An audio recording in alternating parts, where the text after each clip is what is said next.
Sabe quando acontece alguma coisa que te machuca tanto que de repente parece que o mundo ao seu redor fica mudo? Não é que as pessoas pararam de falar ou que o trânsito na sua rua sumiu. É que o barulho aí dentro da sua cabeça tá tão alto e a dor tá tão concentrada em um único ponto que tudo ao redor perde sentido. Você olha para as pessoas conversando na rua, olha para a rotina correndo lá fora, mas nada daquilo parece real. A única coisa real é o vazio que ficou. E é exatamente com essa sensação que Shadow of the Colossus abraça a gente. E você não precisa entender de videogame ou conhecer a história desse jogo para entender o que eu tô falando. Porque no fundo, a jornada que acontece ali dentro é uma história sobre nós. É sobre o que acontece com a nossa mente quando a gente se recusa a aceitar o fim de alguma coisa. É sobre aquela linha perigosa onde o amor deixa de ser um sentimento bonito e vira uma obsessão cega. Uma dependência tão profunda que faz a gente silenciar o mundo inteiro, só para tentar trazer de volta o que já foi embora. Olá, eu sou o Elker, e hoje eu não quero te falar sobre estratégias, sobre como derrotar monstros gigantes, ou sobre segredos escondidos em um mapa de 1900 e bolinha. Hoje eu quero conversar com você sobre o preço que a gente paga pelas nossas escolhas. Quero falar sobre o Wander, o protagonista desse jogo, mas principalmente sobre como a história dele serve de espelho para as nossas próprias obsessões na vida real. Até onde é saudável insistir por alguém? Quando é que um sacrifício de amor vira, na verdade, a nossa própria destruição? Senta aqui comigo, pega o seu café e vamos conversar sobre o peso do silêncio. E rapidinho aqui, antes do vídeo começar, não se esquece de deixar o like, se inscrever e ativar o sininho para os próximos vídeos. E também vou deixar aqui na tela rapidinho a minha rede vizinha. Se vocês quiserem seguir por lá, eu tô sempre ativo, tentando interagir o máximo com vocês, perguntando ideias de vídeo e comentando sobre o mundo dos games, do jeitinho que aqui nos vídeos funciona. E também um agradecimento muito especial. A gente tá quase batendo a marca de 100 inscritos. Eu vou deixar aqui no vídeo se a gente bateu ela até esse momento ou não. Então, muito obrigado por todo o carinho. Seguimos em frente para as próximas metas. E eu espero que vocês gostem do conteúdo que vai vir, e principalmente desse aqui. Então, sem muita enrolação, vamos logo pro vídeo. Depois que você assume o controle do Wander, o jogo não te dá uma cutscene explicativa ou um tutorial cheio de setas. Ele te entrega o controle do jogo e um dos mapas mais vazios, desolados e até silencioso da história dos videogames. Se você fechar o olho agora, por um segundo, o que você escuta ali? Apenas o uivo do vento batendo na fresta das pedras e o eco dos cascos de um cavalo. Se você está esperando vilas cheias de NPC falantes te pedindo para coletar dezenas de plantinhas em troca de moedas, bom, você veio no jogo errado. Não tem comércio, não tem missão secundária, não tem absolutamente ninguém. É apenas você, a imensidão cinzenta das terras proibidas e o seu cavalo, Agro. E essa escolha de design não é preguiça dos desenvolvedores ou limitações técnicas da época. Ela é puramente psicológica. Pensa aqui comigo, quando a gente está imerso em uma dor profunda ou em uma dependência emocional extrema, a gente tende a fazer exatamente isso na vida real. A gente se isola, cortamos laços com amigos, paramos de responder mensagens, nos afastamos da família e criamos uma bolha fria, onde só existe o nosso sofrimento e o nosso objetivo.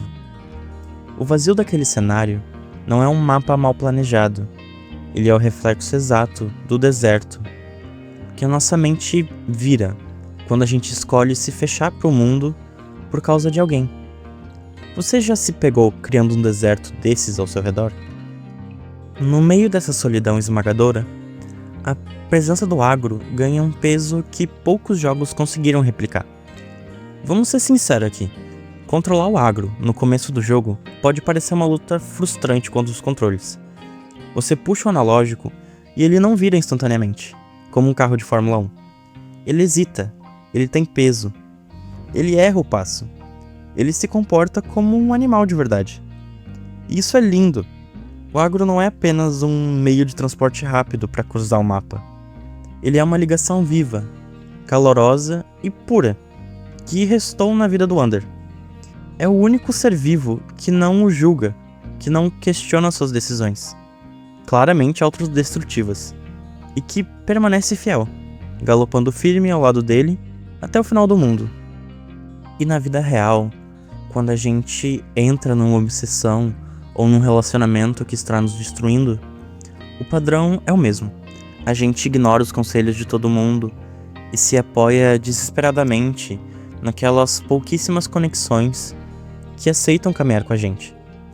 Mas já parou para pensar no perigo disso? Muitas vezes, sem perceber, estamos arrastando quem nos ama para o mesmo buraco. A lealdade do agro mostra o quanto o Wander está carente de qualquer calor humano, se agarrando à única criatura que ainda o enxerga por trás daquela armadura de obsessão.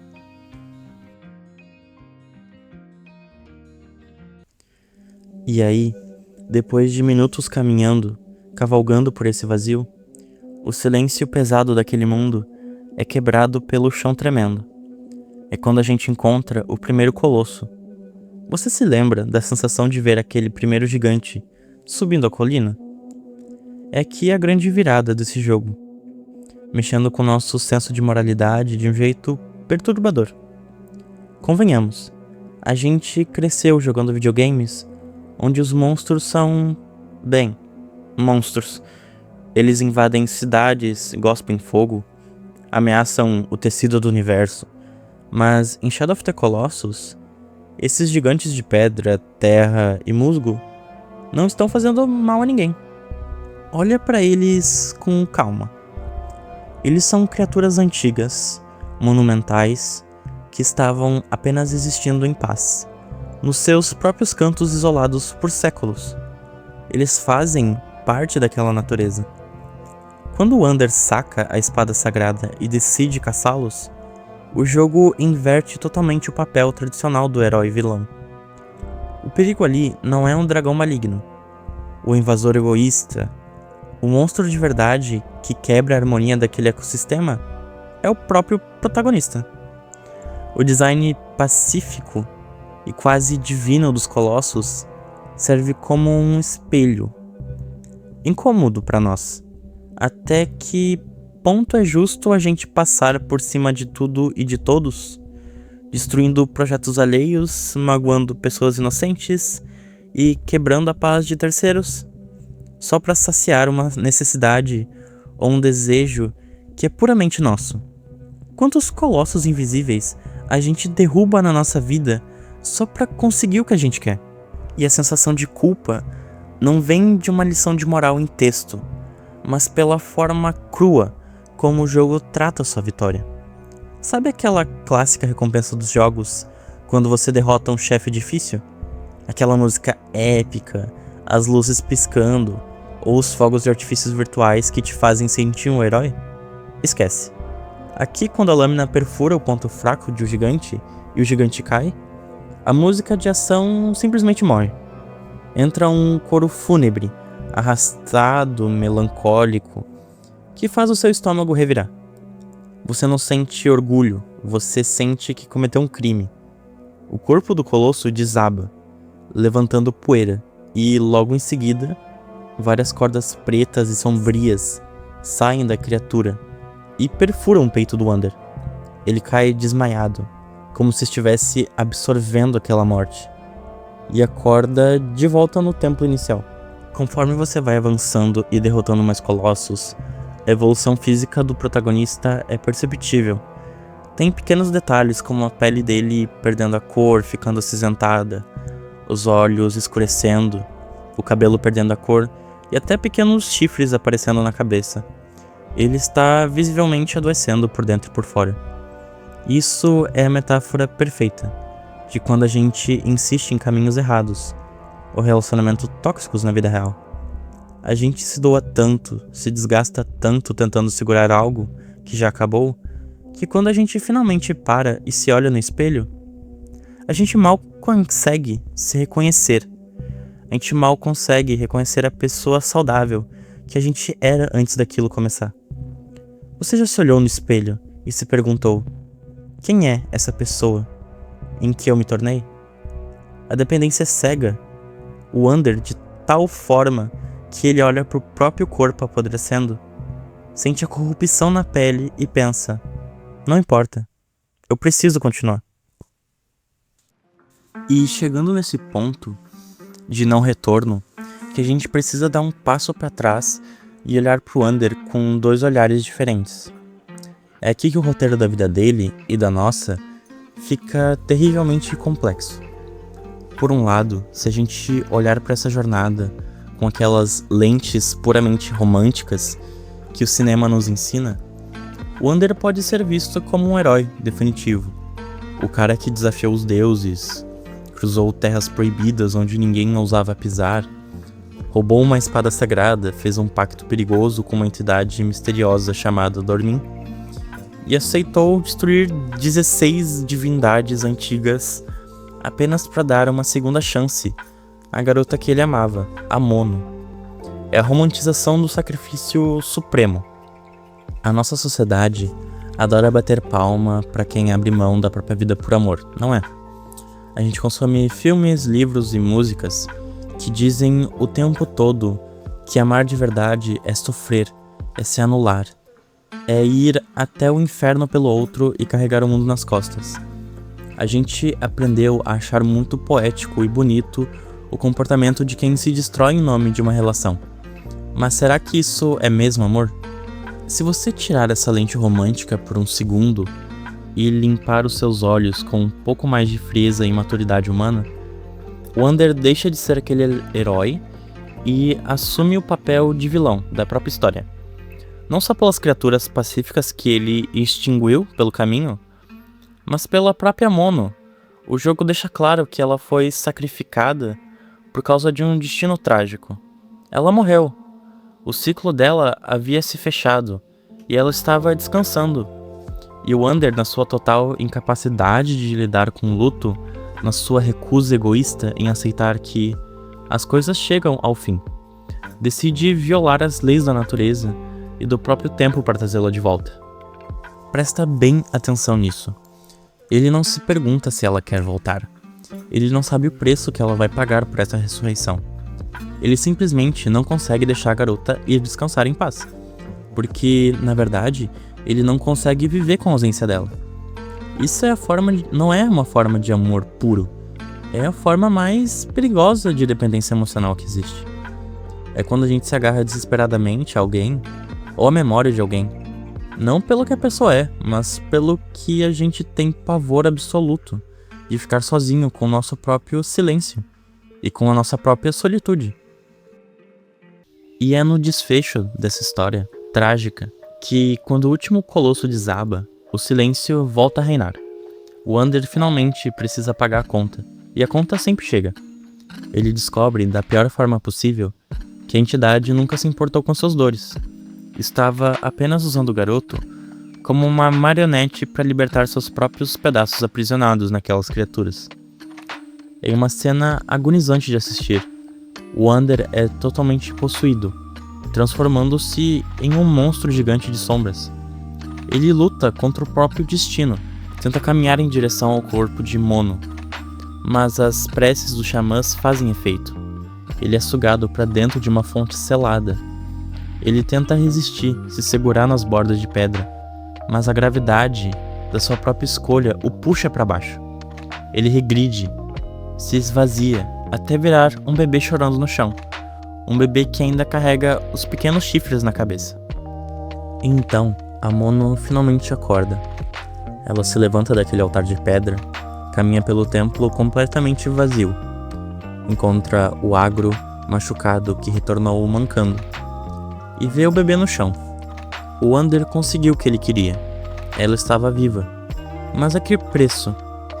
O homem que cruzou o mundo por ela, o guerreiro que enfrentou os gigantes, o olhar que ela conhecia.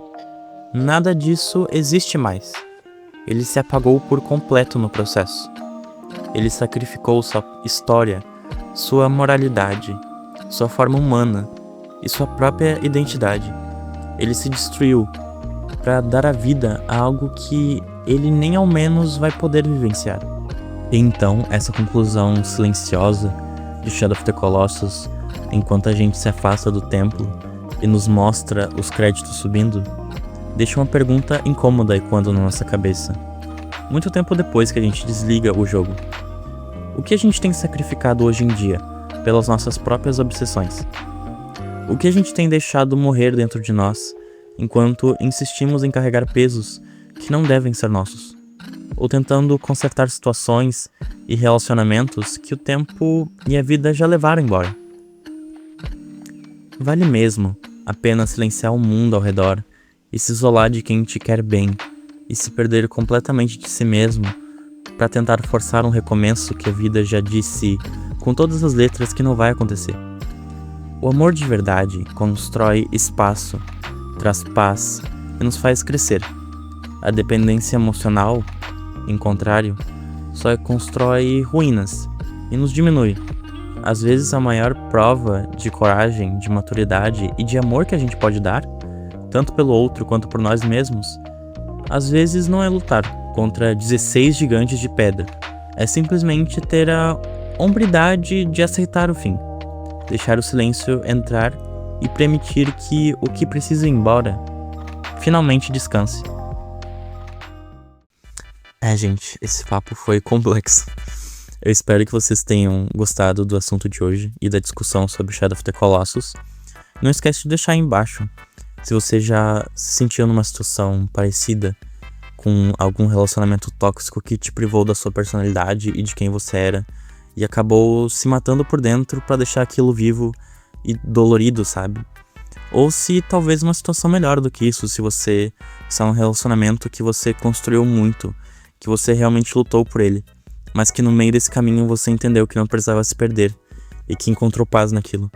Então existem essas duas situações e talvez outras, então não deixe de escrever aqui embaixo se você passou por alguma coisa assim ou se está passando ainda. E então, muito obrigado por ter me acompanhado nessa conversa tão densa, tão íntima e tão próxima hoje. Se esse vídeo tocou em alguma ferida sua ou se te fez pensar um pouco sobre as suas próprias escolhas e os desertos que você anda criando, deixa o seu gostei aqui embaixo, se inscreve no canal para manter a nossa lâmpada acesa e vamos continuar esse papo nos comentários.